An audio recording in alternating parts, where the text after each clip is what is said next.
My wife put me on speaker and said it's over to make her friends laugh. I just replied, okay, I understand, and hung up. The next morning, her mother called her, screaming hysterically, "The house, dear God, what did you just let him do to the house?" I was reviewing invoices at 9:47 p.m. when the phone lit up. My wife, Vanessa. I answered out of habit, still half focused on a spreadsheet tracking our quarterly expenses, numbers she never once asked about because, as she told me multiple times, finances are just so boring, Mark. The irony wasn't lost on me. Those boring finances paid for her weekly manicures at that upscale salon downtown, the one that charged $60 just to file her nails. They paid for her ever-expanding collection of streaming services, Netflix, Hulu, HBO Max, that niche documentary platform she watched exactly twice. They covered her weekend flights to Palm Springs when she needed to decompress with friends, staying at boutique hotels that cost more per night than most people's monthly car payments. But the moment I heard laughter in the background, cheap wine being poured, the clink of glasses touching, that hollow echo that only comes from restaurant acoustics, I knew something was off. My finger hovered over the spreadsheet, cursor blinking on a cell I'd been about to update. Then her voice came through, loud, exaggerated, dripping with that fake sympathy she used when she wanted to sound mature, but came off as condescending. "Mark, it's over. Don't text. Don't call. Just move on, okay?" Her friends howled. Someone, I think it was her friend Gabriel, the one who sold leggings through social media, yelled loud enough for me to hear clearly. "Oh my God, he actually picked up!" Another voice, slurred and delighted. "This is iconic." I could picture the scene perfectly. Vanessa at the head of the table, phone held up like a trophy, face flushed from her third glass of rosé. Her friends leaning in, hands covering their mouths, eyes wide with the kind of anticipation you see at a reality TV finale. This was entertainment. I was entertainment. I stared at my computer screen for exactly 3 seconds. The numbers blurred slightly. My jaw tightened, then relaxed. Then I said very calmly, "Okay, I understand," and hung up. 13 seconds total. That's how long it took her to end a 7-year marriage, or at least, that's how long she thought it took. I set my phone face down on the desk. The office was quiet except for the hum of my laptop and the distant sound of our neighbor's dog barking. I took a breath, slow and measured, then reached for my mouse. No yelling, no questions, no begging or demanding explanations, just silence. Then I opened a folder on my desktop labeled Exit V. 11 months of quiet preparation sat inside. Spreadsheets, scanned documents, legal forms with stamps and signatures, authorization letters, account statements, property deeds. A meticulously organized timeline that read like a disaster preparedness manual,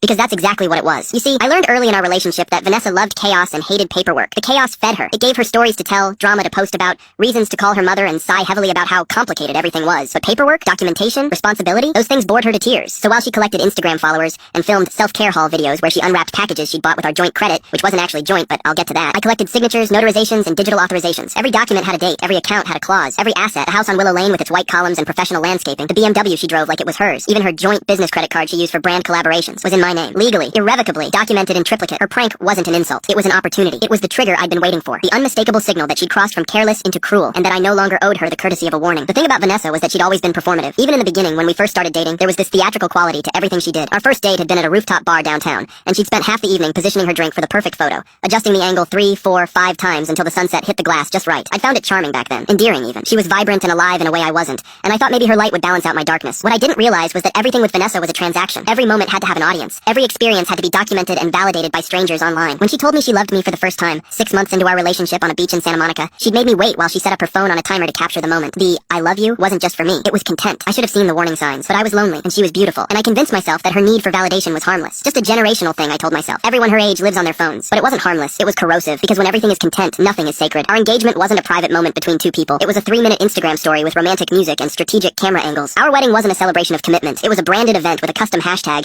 and a photographer who cost more than my first car. And our marriage? Our marriage was a 7-year performance where I played the supporting role to her main character, and I was too busy keeping the show running to realize I'd never actually been her partner. I'd been her producer. At 10:05 p.m., I logged into our banking portal and revoked her card access with 3 clicks. Her business card, the one she used for essential expenses like designer coffee and influencer conferences, was linked to an account I controlled. Gone, declined, effective immediately. At 10:20 p.m., I paused every shared subscription she'd ever claimed as for work. Netflix, gone. Canva Pro, where she designed her social media graphics, suspended. Her monthly beauty box subscription, the one that cost $47 and arrived like clockwork, even though she never opened half the products, canceled. Even her meditation app, which she'd used 3 times in 6 months, was cut off. I went through the list methodically. The meal delivery service she'd signed up for and forgotten about, canceled. The premium Spotify account she needed for content creation, downgraded to free. The cloud storage where she kept thousands of photos of herself, access revoked. The wine club membership that sent her 2 bottles every month, terminated. Each click felt like removing a thread from a tapestry, and with each thread removed, the picture became clearer. She'd been living a life that was never actually hers. It was borrowed, rented, built on my credit, and sustained by my silence. At 10:33 p.m., I called the locksmith I'd vetted 2 months earlier. "Tomorrow morning, 8 a.m. sharp," I said. "I'll text you the address." He didn't ask questions. I'd already prepaid. We'd discussed the job in detail weeks ago. New deadbolts, new garage code, new smart lock system. Everything would be changed, and only I would have the new access codes. Then I made tea. Chamomile, from the loose leaf tin Vanessa bought once, used twice, and forgot about. I poured it into a plain ceramic mug,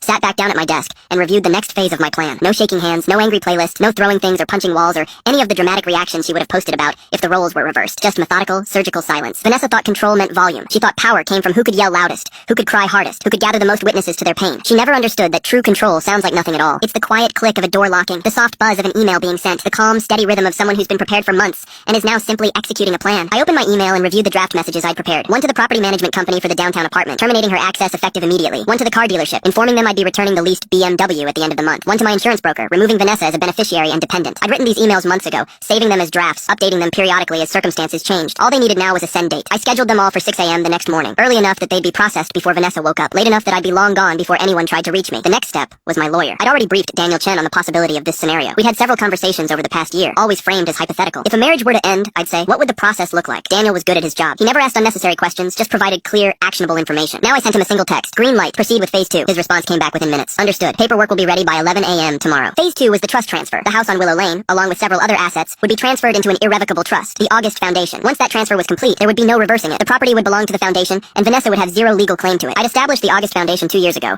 but I'd been planning for something like it much longer than that. The foundation's mission was simple: provide support and transitional housing for single fathers rebuilding their lives after divorce or separation. Men who'd been overlooked, dismissed, financially devastated by a system that assumed mothers were always the primary caregivers, and fathers were just walking wallets, men like my own father had been. My dad, Augustus, raised me and my sister alone after our mother left when I was 7. She'd decided motherhood wasn't for her, that she needed to find herself, and so she'd walked out one Tuesday morning and never came back. No custody battle, no lengthy divorce proceedings. She just signed away her parental rights and disappeared. I watched my father work 3 jobs to keep us fed. Watched him fall asleep at the kitchen table with bills spread out in front of him, calculator in hand, dark circles under his eyes. Watched him skip meals so my sister and I could eat. Watched him age 10 years in the span of 2. And when he'd try to ask for help from the state, from charities, from anyone, he'd be turned away. Resources are limited, they'd say. We prioritize women and children, as if he wasn't raising children, as if his struggle was somehow less valid because of his gender. He died of a heart attack when I was 19. The doctor said it was genetic, but I knew better. It was stress. It was exhaustion. It was the slow, grinding weight of trying to do everything alone with no support system. I'd promised myself that if I ever had the resources, I'd create what my father never had, a safety net for men like him. The August Foundation was that promise, fulfilled, and now it would also serve another purpose, ensuring that Vanessa could never claim I'd acted out of spite or cruelty. Because how do you argue that someone is punishing you when they're actively helping other people? How do you spin charitable giving as revenge? You can't. I finished my tea, rinsed the mug, and placed it in the dishwasher. Then I did something I almost never allowed myself to do. I opened a photo album on my phone. Not the shared cloud album Vanessa had access to, my private one. I scrolled through photos of us from the early days. Vanessa laughing at something I'd said, eyes crinkled at the corners, genuinely happy. Me with my arm around her shoulders, both of us squinting into the sun. A selfie she'd taken of us in bed on a lazy Sunday morning, hair messy, smiles soft and unguarded. There had been good moments, real moments, times when I believed we were building something together, but those moments had become fewer and further between over the years. Somewhere along the line, I'd stopped being her partner and started being her ATM, her photographer, her audience of one, applauding her performance while she took bow after bow. I closed the photo album and deleted it. No need to keep those anymore. Then I packed a bag, just the essentials, clothes, toiletries, my laptop, important documents. I'd been slowly moving things to my new apartment for weeks, one box at a time. Always when Vanessa was out with friends or at a yoga class, she'd stopped attending after the first month, but kept paying for because she liked the idea of being someone who does yoga. By 11:30 p.m. I was ready. I looked around the office one last time. My office, really, since Vanessa never came in here. Too boring, she'd said. Too much like work. I turned off the lights and walked out of the house on Willow Lane for the last time. The next morning, Vanessa probably woke up around 10:40 a.m. I know her patterns. I'd lived with them for 7 years. She'd have opened her eyes slowly, head pounding from too much wine, mouth dry and sour. The hotel room, or wherever she'd crashed with her friends after their big performance, would be too bright. Sunlight cutting through cheap curtains she forgot to close. Her phone would be somewhere on the floor, screen cracked maybe, battery at 11%. She'd check it out of habit, scroll through Instagram, see the photos from last night. The group shot where everyone's holding their wine glasses up, the candid of her mid-laugh, the story she posted with the caption, "Sometimes you just have to choose you." 43 likes, 12 comments, "Yas, queen, proud of you. You deserve better." She'd smile to herself, still smug, still convinced she'd done something empowering. Then she'd try to buy breakfast. I can picture it perfectly. She walks into that trendy cafe on 3rd Street, the one with the exposed brick and the overpriced avocado toast. She orders her usual truffle omelet, oat milk latte, maybe a side of those candied bacon strips she pretends to feel guilty about eating. The barista rings it up, $28. Vanessa taps her card, declined. She frowns, taps it again. Sometimes the machine is glitchy. Declined.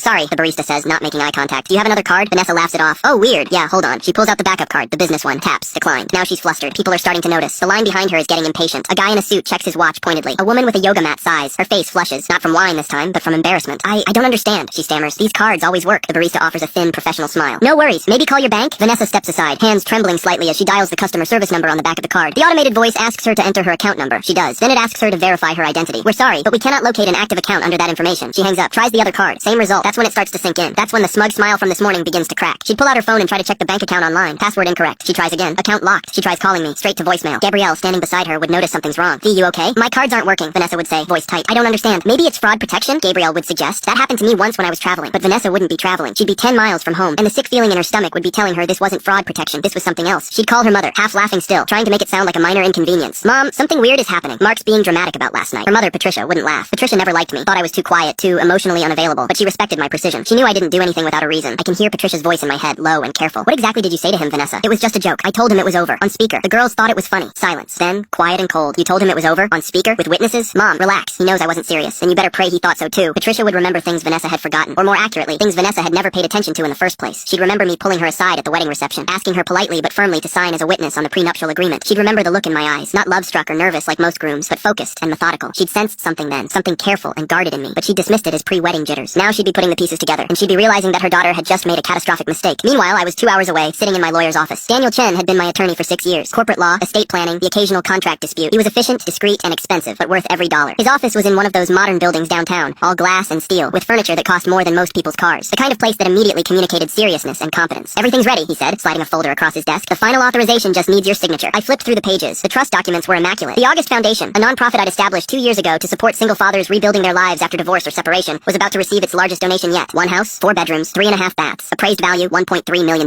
"Once you sign," Daniel continued, adjusting his glasses, "the transfer is immediate and irrevocable. The property will be titled to the foundation. It'll be used as transitional housing for men in the program. We've already identified 3 candidates who could move in within the month." He showed me photos of the men who'd been selected. Jerome, a 42-year-old high school teacher who'd lost his house in a divorce and was living in his sister's basement while trying to maintain custody of his 2 daughters. Raymond, a 36-year-old veteran who'd returned from deployment to find his ex-wife, had cleaned out their accounts and moved across the country with their son. Tyler, a 29-year-old graphic designer who was sleeping in his car while paying child support that left him with less than $300 a month for everything else. These were good men. Men who'd played by the rules and gotten crushed anyway. Men who deserved a second chance. "You're sure about this?" Daniel asked, not because he doubted me, but because it was his job to ask. "Once this is filed, there's no reversing it. The house is gone. Completely." I picked up the pen, a heavy Monty Blanc that Daniel kept for signing important documents, and I signed. My signature was steady, unhurried. I dated it, initialed each page, slid the folder back across the desk. "I'll file this within the hour," Daniel said. "The transfer should be complete by close of business today. The locksmith is scheduled for 8 a.m., correct?" "Already done," I said. "He finished at 9. Daniel nodded approvingly. "You've thought of everything." "I've had time to think." He leaned back in his chair, studying me with the kind of clinical interest a scientist might show a particularly fascinating specimen. "If you don't mind me asking, and you're welcome to tell me it's none of my business, how long have you been planning this?" I considered the question. "Planning? About 11 months. But preparing? Probably since the day we got married." "That's a long time to live with that kind of uncertainty." "It was the only way to live with certainty," I replied. "Hope for the best, prepare for the worst." Daniel smiled slightly. It wasn't a happy smile, more like recognition. "My divorce cost me $140,000 in 2 years of my life. I wish I'd had your foresight." By 11:15 a.m., the house deed had transferred, legally, irrevocably, permanently, out of my name and into the foundation's. Vanessa's name had never been on it to begin with. Legally, she'd been a guest in my home for 7 years. A guest who'd overstayed her welcome. At 1 p.m., the locksmith texted, "Job complete, new keys ready." By 3 p.m., the realtor I'd hired, not to sell the house, but to document its condition for the foundation's records, had uploaded listing photos to a secure server. Professional shots, staged furniture, everything looked pristine, impersonal, ready for its next chapter. The realtor, Catherine Wu, was a consummate professional who'd worked with nonprofits before. She understood that this wasn't about profit, it was about presentation. The foundation needed quality photos for their website, for grant applications, for the press release I had planned. "Beautiful property," she'd said when she arrived that morning. "Your wife has excellent taste in interior design." "Thank you," I'd replied, not correcting her. Let her think Vanessa had contributed something of value. It didn't matter anymore. I didn't smile, I didn't celebrate. I just closed my laptop,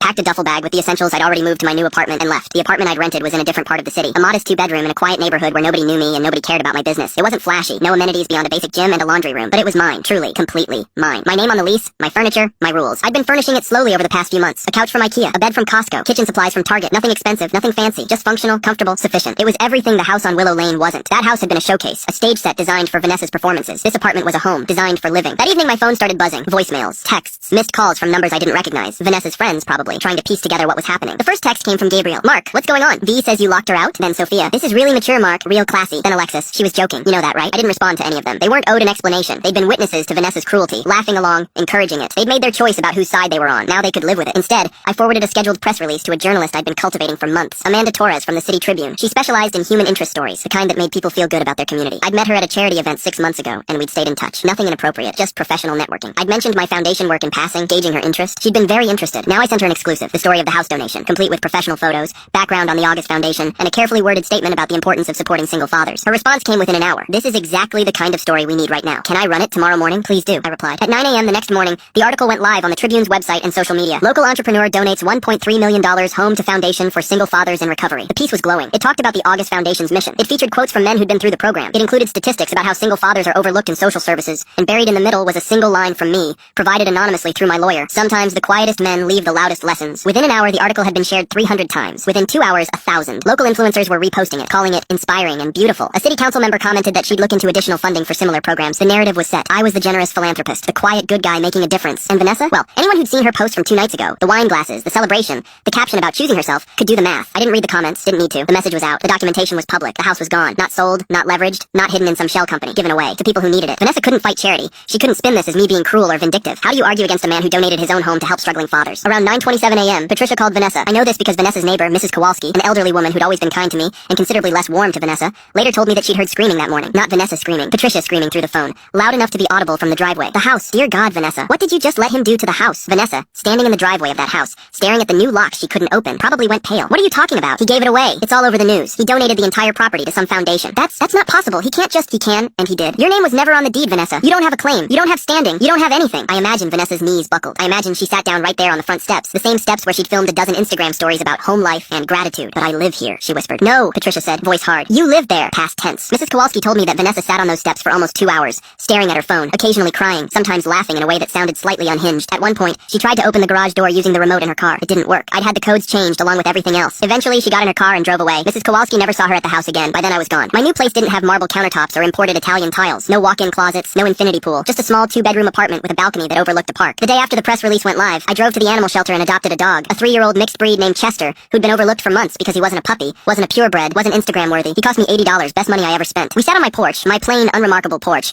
and I scratched behind his ears while he leaned against my leg, completely content. No drama, no performance, no audience, just peace. Vanessa didn't believe it at first. Even standing in front of the house with new locks glinting in the morning sun, even with her mother's frantic voice still echoing in her ears, some part of her brain refused to accept that this was real. Mark was Mark. Boring. Predictable Mark. The man who color-coded his file folders and set reminders for oil changes. The man who asked if she needed anything from the grocery store and never complained when she spent $200 on a purse. Mark didn't do things like this. Mark didn't have it in him. She tried her key one more time, jamming it into the lock with enough force to scratch the brass. It didn't turn. Of course it didn't turn. The lock was new. The locksmith had probably finished his work hours ago while she was still sleeping off her performance. This is insane, she muttered, pulling out her phone. Her hands were shaking now, not from cold, but from something else. Something that felt uncomfortably like fear. She called me, straight to voicemail. She called again. Same result. She tried texting. Mark, seriously, what is this? Call me back. The message showed as delivered but not read. I'd turned off read receipts months ago. Another small preparation she'd never noticed. Then her phone started buzzing with notifications. Instagram, Twitter, Facebook. People were tagging her. Lots of people. She opened Instagram first. There it was, pinned at the top of her feed. The article from the Tribune, shared by someone she went to college with, then someone from her yoga class, then one of the local mom bloggers she followed. The same photo of the house she'd posted 100 times. But now the caption wasn't about her morning routine or her gratitude practice. It was about charitable giving and single fathers and foundations she'd never heard of. And there, in the comments, people were connecting the dots. Wait, isn't this the girl who was posting about choosing herself last night? She broke up with him and he donated the house? Imagine fumbling this badly. Vanessa sat down on the front steps, my front steps, legally speaking, and tried to think. Her head still hurt from the wine. Her mouth tasted like regret and bad decisions. But underneath the hangover, a new realization was crystallizing. She'd miscalculated.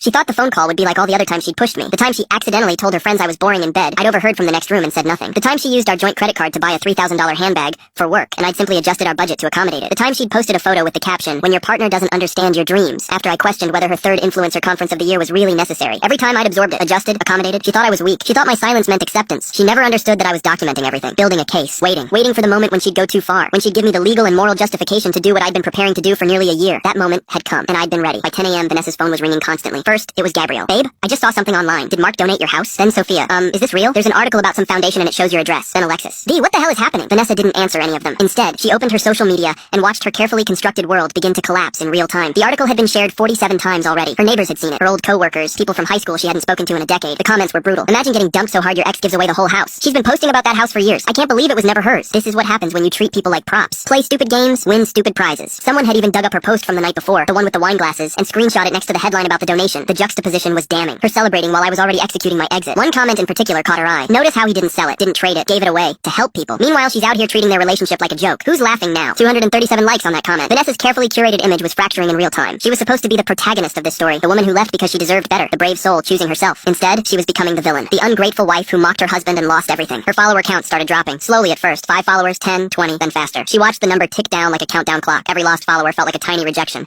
a small vote of no confidence. By noon, she'd lost over 300 followers. People were unfollowing her in real time, and worse, they were commenting on her old posts. Under a photo of her in the kitchen making smoothies. That's not even your kitchen, lol. Under a selfie captioned, "Home is where the heart is." Well, not anymore. Under a post about relationship goals, "This aged like milk." At 11:30 a.m., Vanessa received a text from a number she didn't recognize. "This is Daniel Chen, Mark's attorney. We need to speak regarding the property at 847 Willow Lane and your personal belongings. Please call this number at your earliest convenience." Her stomach dropped. Attorney. Of course Mark had an attorney. Of course this was all planned. Of course every single thing she'd assumed about her life was wrong. She called the number with trembling fingers. Daniel answered on the second ring. His voice was professional, neutral, the kind of tone that revealed nothing. "Miss Reed, thank you for calling." "What's happening?" Vanessa demanded, her voice cracking slightly. "Why can't I get into my house?" "The property at 847 Willow Lane is no longer under Mr. Ellis's ownership. As of yesterday morning, it was transferred to the August Foundation, a registered 501c3 non-profit organization. But I live there. According to our records, you are not listed on the property deed, the mortgage, or any rental agreement. You are not legally a tenant." Vanessa felt like the ground was tilting. The world was spinning and she was trying to hold on to something solid, but everything was slipping through her fingers. "That's insane. We're married. It's our house. California is a community property state," Daniel acknowledged, his tone still infuriatingly calm and measured. "However, the property was purchased prior to your marriage, using funds from Mr. Ellis's separate assets. You signed a prenuptial agreement waiving claims to any property acquired before the marriage." "I never signed a prenup." There was a pause, a significant pause, the kind of pause that communicates worlds of information in its silence. "Ms. Reed, I have your signature on file. Notarized and dated March 15th, 2018. Vanessa's mind raced back. March 2018. They'd gotten married in April, just a few weeks before the wedding. She remembered Mark asking her to sign some papers. They'd been at dinner, that nice Italian place she liked, and he'd pulled out a folder between the appetizer and the main course. "Just standard stuff," he'd said. "Marriage license paperwork, insurance beneficiaries, banking stuff. The lawyer said we should get it done before the wedding, so there's no last-minute scrambling." She'd been busy planning the wedding, picking out flowers and arguing with the caterer about vegan options, and obsessing over whether the bridesmaids' dresses were the right shade of blush. Paperwork was boring. Mark handled boring things. That was the arrangement. She'd signed where he pointed, initialed where he indicated, barely glanced at what any of it said. "Your personal belongings have been packed and placed in storage," Daniel continued, his voice unchanging, as if he were reading a grocery list. "Unit 714 at Secure Space on Hamilton Avenue. The first month is prepaid. You'll receive access information via email within the hour. You can't just throw me out. You were never legally a resident, Ms. Reed. This isn't an eviction. This is notification that the property property has changed hands,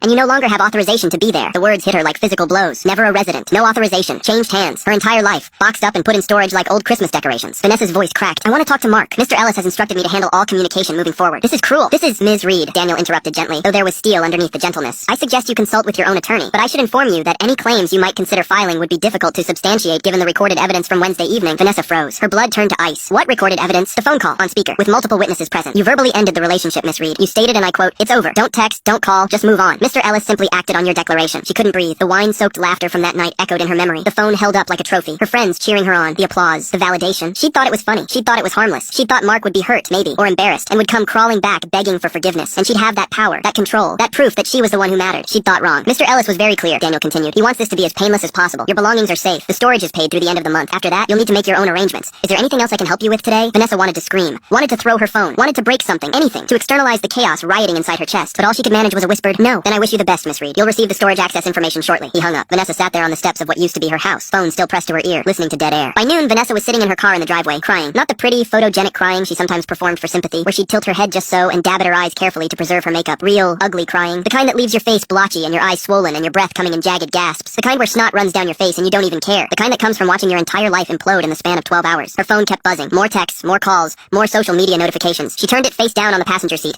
unable to look at it anymore. A car pulled up behind her. For a moment, her heart leapt. Mark, maybe, coming to tell her this was all a misunderstanding, that they could fix this, but no, it was her mother. Patricia got out of her silver Honda looking grim and determined, like a general arriving at a battlefield. She knocked on Vanessa's window. Vanessa unlocked the doors. Patricia slid into the passenger seat and immediately pulled her daughter into a hug. Vanessa collapsed against her, sobbing into her mother's shoulder, the way she hadn't done since she was a child. "I know, baby," Patricia murmured, stroking her hair. "I know. How did this happen?" Vanessa gasped between sobs. "How did I not see this coming?" Patricia pulled back and looked at her daughter with a mixture of sympathy and exasperation. "Because you didn't want to see it. You were too busy performing your life to notice you were living in someone else's." "What does that even mean?" "It means," Patricia said carefully, "that you spent 7 years treating Mark like he was part of the set decoration. You never once asked him how he felt, never once considered what he might be thinking. You assumed he'd always be there, always be available, always be yours to use however you wanted. That's not fair, isn't it?" Patricia's voice was sharp now. "When was the last time you asked him about his day, about his work, about anything that didn't directly affect you?" Vanessa opened her mouth to respond, then closed it. She tried to remember, came up empty. "That's what I thought," Patricia said quietly. "Baby, I love you, but you've been selfish, and selfish people eventually find themselves alone. He didn't have to do this," Vanessa said, anger creeping into her voice. "He didn't have to humiliate me. He could have just talked to me. And would you have listened?" Silence. "Come on," Patricia said, starting the car. "You're staying with me tonight. We'll figure the rest out tomorrow." As they drove away, Vanessa looked back at the house one last time. The house she'd thought was hers. The house she'd photographed and posted and used as proof that she'd made it, that she was successful, that she was living her best life. It had never been hers at all. Over the next few days, the full scope of my preparation became clear to Vanessa. Each new discovery was like peeling back another layer of a carefully constructed plan, revealing just how thoroughly I'd anticipated every possible contingency. The apartment downtown, the one she'd been using as her creative space, where she filmed content and met with brand representatives, was titled in my name. She received an eviction notice on Thursday. 30 days to vacate, though she wouldn't even last that long because the key card stopped working within 48 hours. The BMW she drove, the one she'd customized with a vanity plate that read, "Blessed," ironic now, was leased under my company. The lease termination notice arrived via certified mail on Friday. The car was to be returned by the following Monday. The credit card she used for her business expenses, the coffees with potential collaborators, the clothes for content creation, the equipment and props and ring lights were all authorized user accounts, not joint ownership. They were canceled within a week. Even her health insurance was through my employer. Her coverage would end at the month's close. One by one, I revoked everything. Every authorization I'd given her, I now withdrew. Every courtesy I'd extended, I now retracted. It wasn't vindictive. It was methodical. Every action had been anticipated, planned for, documented in that Exit V folder that had sat on my desktop for nearly a year. She declared our relationship over on speakerphone with witnesses. I was simply honoring her decision. Vanessa tried to fight back. She started by calling her friend Madison, who worked in HR at a tech company and knew about legal stuff. Madison listened to the whole story, occasionally making sympathetic noises, but when Vanessa finished, there was a long pause. "V," Madison finally said, "I hate to say this, but you don't have a case. If his name is on everything and you verbally ended the relationship in front of witnesses, any lawyer is going to tell you to walk away." "But that's not fair." "Fair doesn't matter. Legal matters. And legally, he's covered." She tried to spin it on social media, posted a vague story. When you realize you never really knew someone, trust your gut, ladies. The comments weren't sympathetic. "Girl, you're the one who dumped him on speakerphone."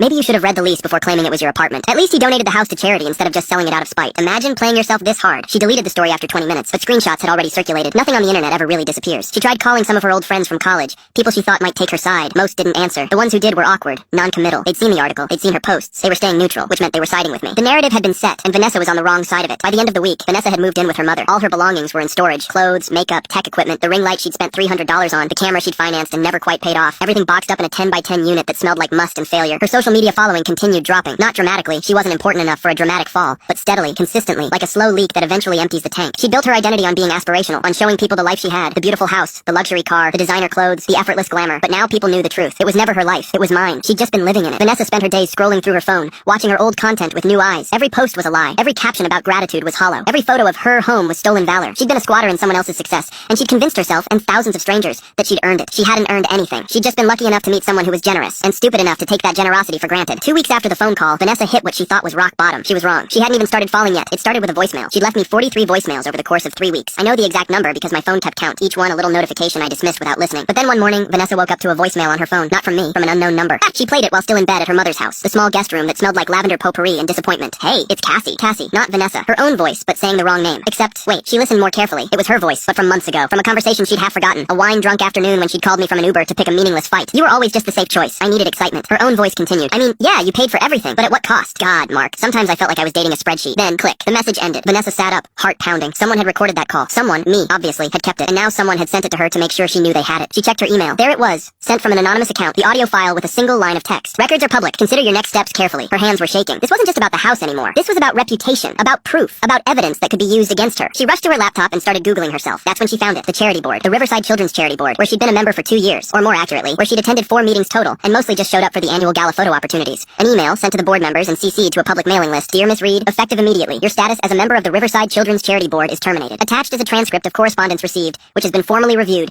and deemed incompatible with the values of our organization. Attached was a PDF. Inside was a transcript of her voicemail, word for word, highlighted, time-stamped, archived like evidence in a trial. No sign-off, no sympathy, just termination. The charity, one of the last things tethering her to legitimacy, to public good, to the reputation she flaunted in every online bio, had cut her loose, not with a warning, with a bullet. Vanessa tried calling the board chair, straight to voicemail. She tried the vice chair, same. The executive director, nothing. She'd been erased, quietly, efficiently, without ceremony. Then she searched her own name on Twitter. Bad idea. Terrible idea. But she couldn't stop herself. Someone had leaked the audio. Just a clip. 16 seconds. But it was already racking up likes, shares, comments. Another trust fund leech bites the dust. Dating a spreadsheet? LMAO the entitlement. Imagine biting the hand that feeds you, then acting surprised when it stops. And the worst one, he recorded everything. This man is a legend. Vanessa's profile was still public. Her DMs were flooding. Most were hate messages, people calling her entitled, spoiled, ungrateful. Some were from men's rights activists who'd latched onto her story as proof of female manipulation. Some were from random strangers offering unsolicited advice on how to be a better person. She'd spent years curating that image. The aspirational lifestyle blogger. The relatable but successful influencer. The woman who had it all figured out. Gone. Deleted. Replaced with a new image. The cautionary tale. Her modeling agent, who she hadn't heard from in months since the skincare sponsorship fell through, sent her a brief email. Given recent developments, we think it's best if we part ways. Best of luck in your future endeavors. Even her yoga studio, the one she'd gone to twice and never returned to, unfollowed her on Instagram. Every bridge she'd ever stood on was either on fire or had already collapsed, and standing in the middle of the rubble was her, alone, finally understanding what Mark had known all along. The loudest person in the room is rarely the most powerful one. 3 weeks after the phone call, Vanessa stood in front of the house on Willow Lane one more time. She'd worn a ball cap pulled low, sunglasses too big for her face,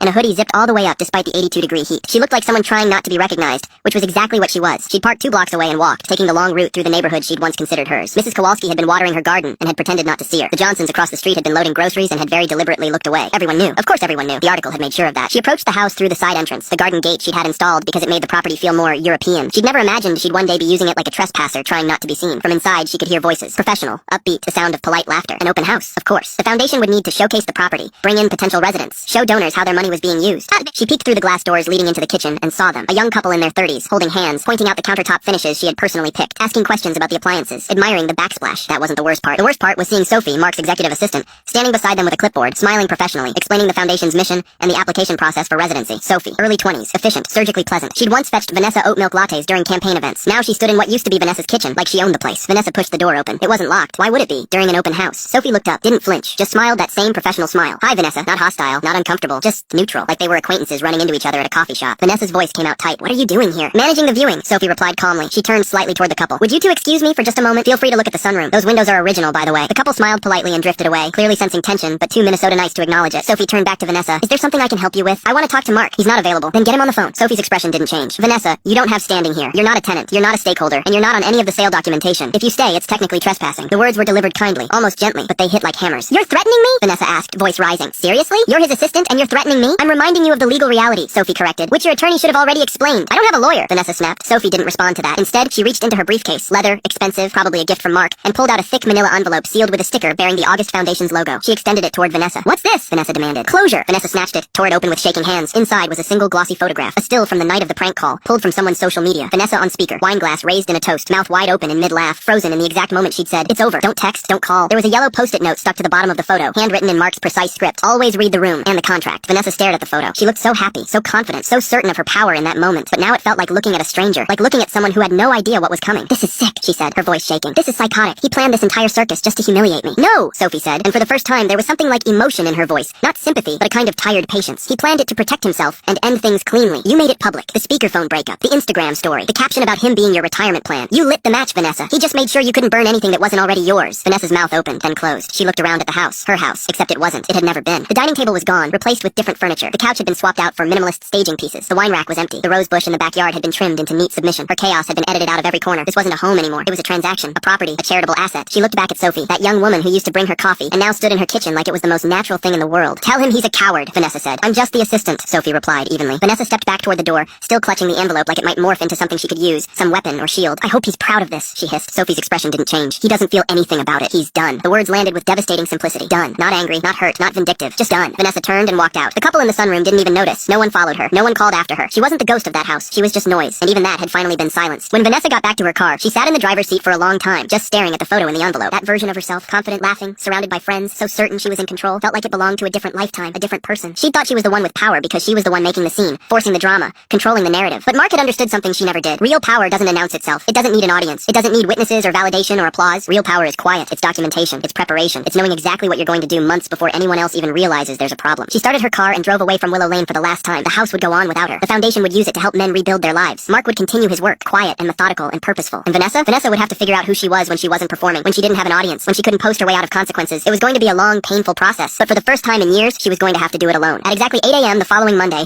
the digital ink dried on the final county recorder's document. The house, 4 bedrooms, 3.5 baths, 1 pool, 2 fireplaces, and 0 remaining emotional attachments, was now legally, irrevocably, permanently owned by the August Foundation for Single Fathers. The title had been signed over, notarized, reviewed, approved, and uploaded, along with a press release timed to hit inboxes at 9:01 a.m. The press release was carefully worded, vetted by 3 different attorneys, designed to tell the story I wanted told while remaining legally bulletproof. The August Foundation is honored to announce the donation of a fully furnished residence in Crestmore, valued at $1.3 million. The donor, who wishes to remain anonymous, stated, "Sometimes the loudest lessons are taught in silence. This home will provide stability for fathers who have been overlooked for too long." It was picked up by every local news outlet within hours. By noon, it had been shared across social media platforms. By evening, it had been featured on 3 different feel-good news segments. The narrative was set. The good guy donates his house to help struggling fathers. A heartwarming story of generosity and community support. Meanwhile, hundreds of miles away on a porch that faced no ocean, no city skyline, no Instagram-worthy view, just a quiet field and a dog I'd adopted, Mark Ellis sat with his morning coffee and watched the sunrise. Chester sat at my feet, ears flicking in rhythm with the wind. My phone buzzed once, a notification confirming the deed transfer had finalized. I didn't open it, didn't check email, didn't call anyone to celebrate or gloat. I simply took another sip of coffee. Good coffee. The kind I actually liked instead of the expensive stuff Vanessa insisted on buying for the aesthetic, and leaned back in my chair. No anger, no regret, no noise, just peace. Vanessa built her world on attention, on chaos, on the constant need for validation from strangers. She needed witnesses for everything, needed applause, needed proof that she mattered. I built my world on silence, on preparation, on understanding that the most powerful moves are the ones nobody sees coming. And when our 2 worlds collided, only one of us survived intact. The lesson isn't complicated. Be careful who you mock. Be careful what you take for granted. And be very, very careful what you say on speakerphone, because sometimes the quietest men leave the loudest lessons, and mine would echo for years.